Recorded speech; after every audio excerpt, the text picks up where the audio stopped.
Hello everyone! Today I am in the mood to do a little bit of baking. I want to finish up the pumpkin roll that I started the cream for a couple days ago. It's been pretty busy at work. But first, I just received my first shipment of Imperfect foods. Now I did this a long time ago, years ago, probably more when they first started. And it was more of a get what you get kind of a thing, and that was fun because it was a surprise and you kind of had to figure out what to do. This is more like a grocery store shopping experience, and I'm not sure I'm a fan yet, so we'll see how it goes. But I wanted to show you what I got and what we're gonna try to do with it.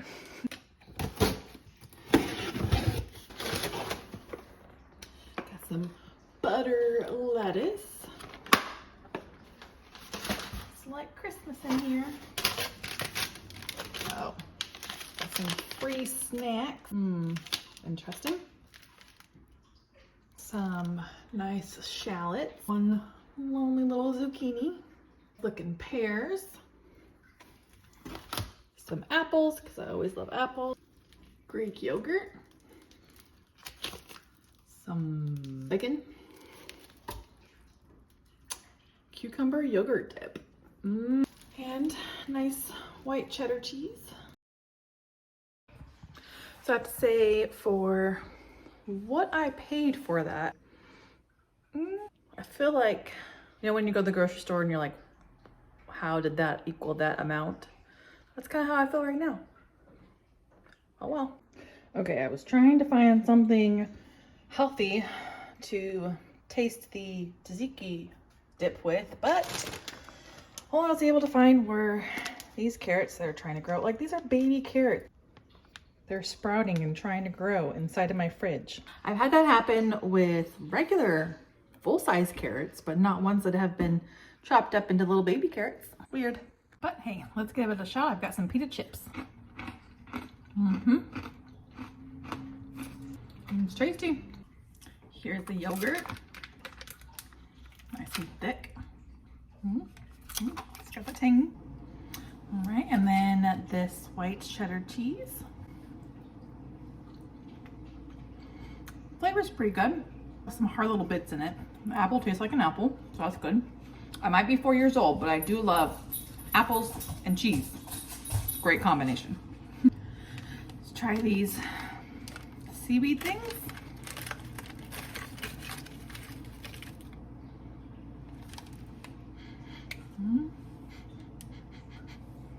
Okay. It's like gold leaf or something. It's weird.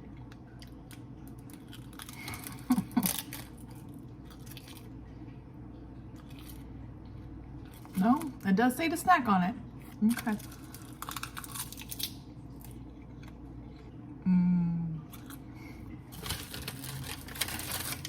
Oh. I'll pass.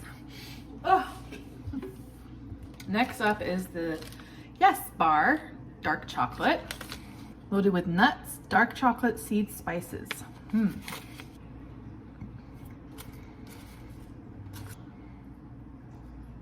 Not bad. Pretty good. Next, I saw this at Aldi's on my trip there. It's called avocado tomatillo salsa.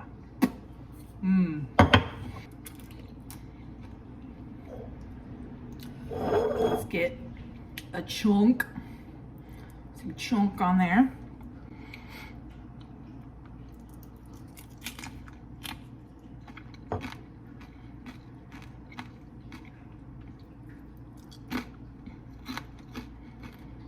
Okay, that is decent. Pretty tasty. I'll eat it. Really, I just like an excuse to eat tortilla chips. All right, the next step I'm going to use these pears for. When I saw them, I knew exactly what I would do with them. I think I saw this first on Elliot Homestead a long time ago, where she did liquor infused fruit, or fruit infused liquor, whichever way you're going to use them. I'm going to use both the liquor itself and the fruit in the end, and they'll be pretty tasty. So I'm just going to slice them up, make them look pretty, and put them in the jar, and then whatever liquor you have on hand or want to do, you can do that. I happen to have vodka, so that's just what I used. Or you can use spiced rum, you can use regular rum, whatever it is you like the flavor of. And then I added a couple cinnamon sticks, and I had this dried orange peel sitting around, so I went ahead and added the rest of what I had to each jar. And then rinse and repeat. I did it both. I did 2 jars. And you just put a lid on it so you can shake it up every once in a while, and I store it in the cabinet. That way I'll remember to shake it up when I see it. Okay, so I decided to make a pumpkin roll. However, I'm going to use a maple cream cheese filling, and I'll show you that here. So for that, I just did, I think it was 8 ounces of cream cheese, softened, and 1 stick of butter, softened room temperature. Mix that together well. Throw in, I think it was 3 cups of powdered sugar. And then a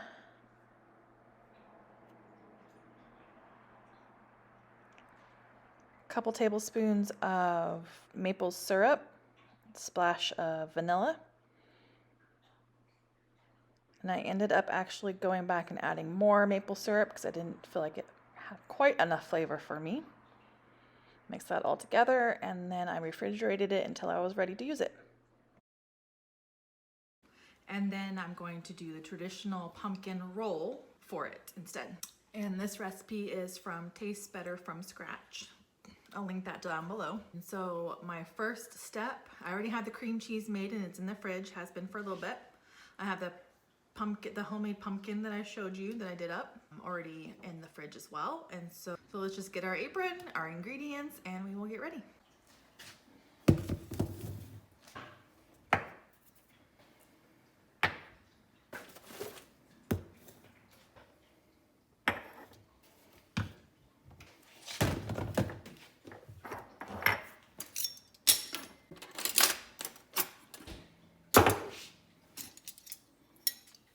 If you haven't seen these before, I absolutely love these measuring spoons.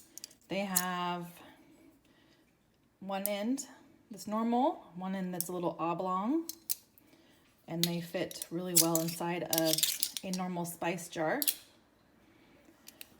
But the best part for me is that you don't have to worry about those silly rings to hold them all together. They are magnetic, and so they stay together like that. Really super easy and convenient. Okay, so usually a recipe will say, oh, put the dry ingredients together and then do this and then do that. I got time for that. So wet's first to mix and then throw in the dry stuff.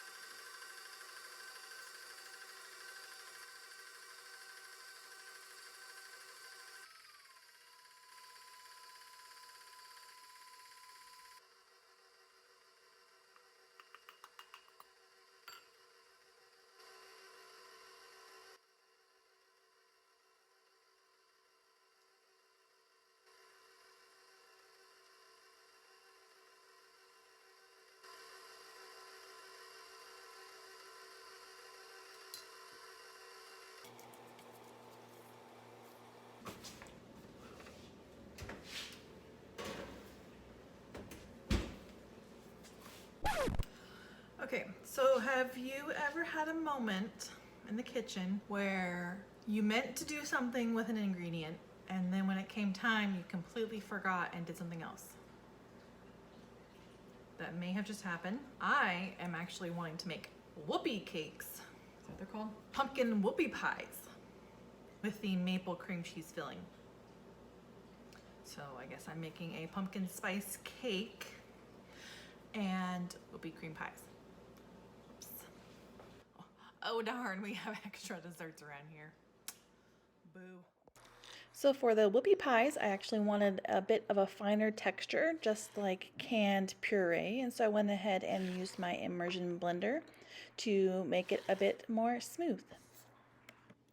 Okay, let's start with So sugar and oils. 1 cup of granulated. 1 cup of brown. Ooh, that's a lot of oil. 1 cup of oil.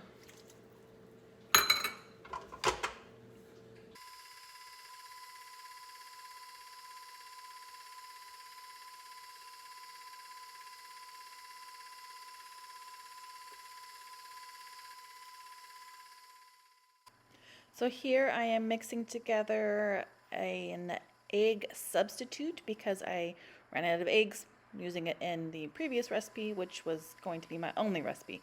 Anyway, it's nice to have these kind of tips and tricks on hand when you need them.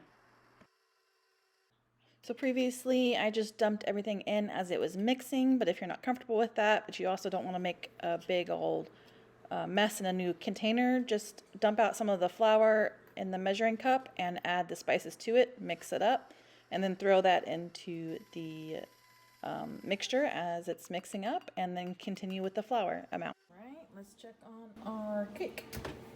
Smells good. No wobble.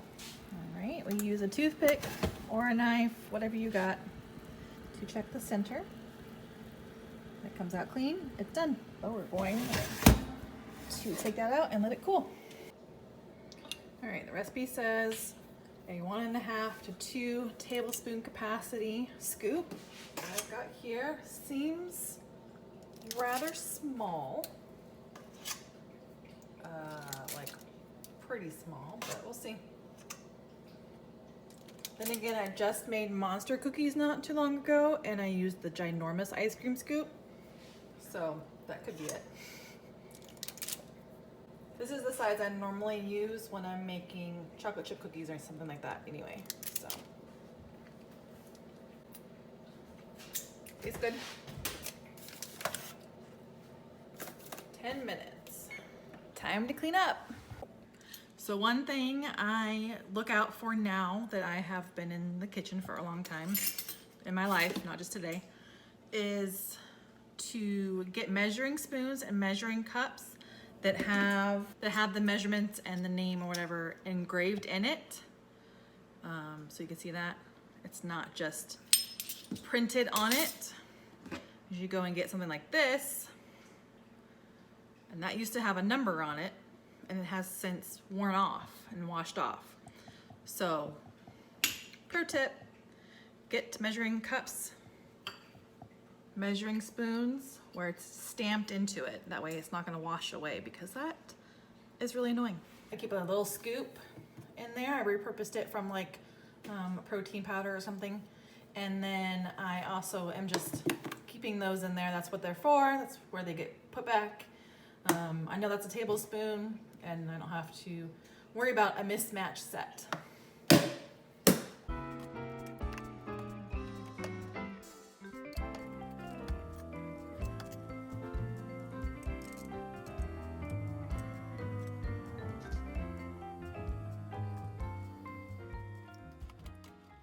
All right, now I'm going to have a snack. So I worked hard. It's holiday season in the stores. Got this from Aldi too. Peppermint bark. I love a good peppermint bark. Dark chocolate. Yep, that's good. All right, first look. Let's see how they are. Yeah, see, they seem really small. I mean, I guess that's gonna keep you from overindulging, but like, I want a whoopie pie, you know what I mean?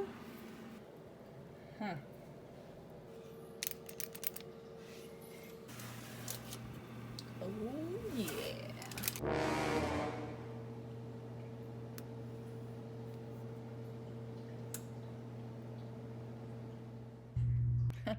Another pro tip, if you're going to use a plastic bag for a piping bag, usually works very well. Don't use the cheap ones. It completely busted open. So just do it by hand, no problem.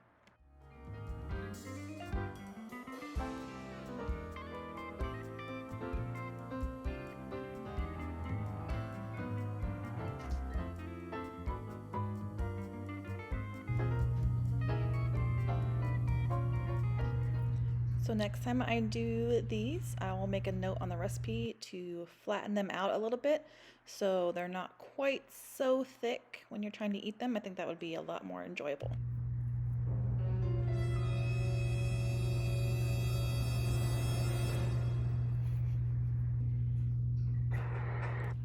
Okay, so maybe they are a little too big with the big scoop, but hey, whatever.